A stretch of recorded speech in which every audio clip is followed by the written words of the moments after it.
तो गाइस आप लोग एक चीज दिखाने वाला है, ठीक है। गाड़ी स्टार्ट कर।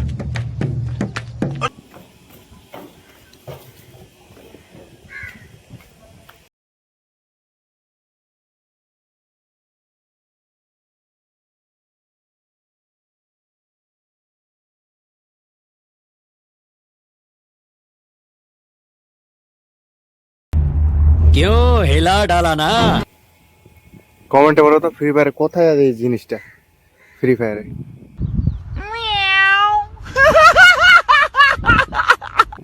গাইস কমেন্টে জানাও। আরে আমি ভাববো তোমরা লেজেন্ড বান্দা ভাই, ফ্রি ফায়ারে কোথায় আছে জিনিসটা আমাকে তোমরা গেস করে জানাও। ওই জিনিসটা কোথায় আছে, যে জিনিসটা তোমাকে দেখালাম না, জিনিসটা দেখাও, এই জিনিসটা ফ্রি ফায়ারে কোথায় আছে আমাকে কমেন্টে গেস করে জানাও।